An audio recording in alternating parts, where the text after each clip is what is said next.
Kami mahasiswa Universitas Kristen Indonesia Maluku, Fakultas Teologi Prodi Teologi Kristen Protestan. Kami dari kelompok 2 mata kuliah Studi Agama-Agama.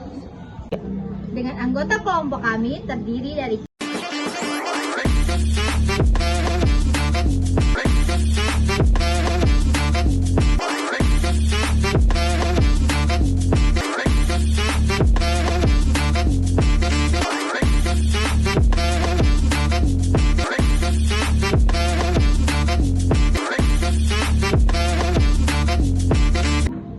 dosen pengampu kami, Dr. Steph Gaspers MSI MA dan Ibu Jane Peter SSI MA. Dengan judul penelitian kami, Observasi dan Wawancara Agama Islam, Organisasi Nahdlatul Ulama. Sebagai mahasiswa teologi, kami menyadari betul bahwa Indonesia adalah negara yang sangat kaya akan keberagaman agama. Namun, di sisi lain, jika perbedaan dogma tidak dirawat dengan bijaksana, ia bisa rentan memicu perpecahan. Oleh karena itu, dalam ranah studi agama-agama, memahami keberagaman tidak boleh berhenti dalam ruang kelas saja. Kami memilih melangkah keluar ke lapangan untuk melihat langsung bagaimana toleransi itu dirawat secara real. Dalam berangkat ke lapangan, kami berangkat dari pemikiran dalam buku Satu Bumi Banyak Agama, karya Paul F. Knitter. Buku ini menekankan bahwa di tengah dunia yang plural, perjumpaan antar iman tidak boleh lagi hanya menjadi perdebatan dogma atau teori teologis di ruang tertutup. Knitter menawarkan model yang berpusat pada tanggung jawab global bersama. Terinspirasi dari gagasan itu, kami mencoba melihat bagaimana konsep tersebut dipraktikkan dalam kehidupan sehari-hari melalui wadah Nahdlatul Ulama untuk mendapatkan gambaran yang jujur. Kami melakukan wawancara mendalam dengan Dr. Iwan Rumelian, SPD NPD Wakil Sekretaris Pengurus Wilayah NU Maluku.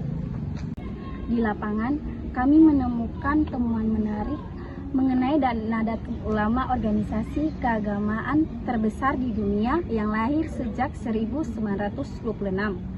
Berdasarkan penjelasan Dr. Iwan Rumelian, NU secara hakiki bukanlah sebuah agama melainkan wadah yang mengusung dua pilar utama. Yang pertama, Islam dan Indonesia. Keduanya diintegrasikan secara indah melalui konsep hablu minallah, hubungan vertikal manusia dengan Tuhan, dan hablu minanas, hubungan horizontal sosial ke masyarakat dan kepatuhan bernegara. Kami juga menemukan bahwa eksistensi NU itu bergerak dalam dua dimensi, yaitu NU struktur secara biokrasi dan NU kultur berupa tradisi keagamaan akar rumput. Contohnya di Gorom, Maluku, ada tradisi khotbah Jumat memegang tongkat dan doa kunut subuh yang terus menghidupkan nilai NU di tengah masyarakat. Hal yang paling luar biasa yang kami temukan adalah komitmen nyata NU terhadap moderasi beragama dan resolusi konflik. NU secara tegas menolak ekstremisme. Bukti konkretnya adalah mandat resmi organisasi kepada GP Ansor dan Banser untuk menjaga gereja-gereja saat perayaan Natal, serta konsistensi historis NU yang menolak keterlibatan kelompok radikal luar daerah saat konflik Ambon demi menjaga stabilitas NKRI. Temuan lapangan ini sangat relevan dengan konsep dialog karya dan dialog kehidupan yang dipaparkan oleh Paul F. Knitter dalam bukunya. Knitter menjelaskan bahwa dialog yang paling sejati terjadi ketika komunitas agama berbeda tidak saling mendebatkan doktrin, melainkan bekerja sama secara nyata dalam mengatasi penderitaan dan menjaga perdamaian dunia. Apa yang dilakukan oleh NU melalui aksi menjaga rumah ibadah itu dan komitmen kebangsaannya adalah bentuk nyata dari dialog karya dan dialog kehidupan itu sendiri, di mana toleransi dihidupi langsung dalam realitas sosial kemasyarakatan.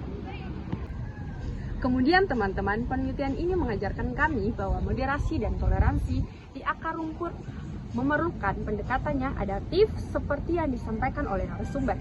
Edukasi perdamaian tidak bisa lagi hanya mengandalkan ceramah mimbar normatif, melainkan harus menyentuh aspek kesejahteraan ekonomi dan kontekstualisasi piagam Madinah yang merangkul kaum non-muslim. Sebagai mahasiswa teologi, refleksi teologis yang kami dapatkan mengakar pada filsafat Gus Dur yang dikutip oleh narasumber. Jika manusia tidak dapat dipandang dalam sekat agama, maka ia harus dipandang sebagai saudara sebangsa.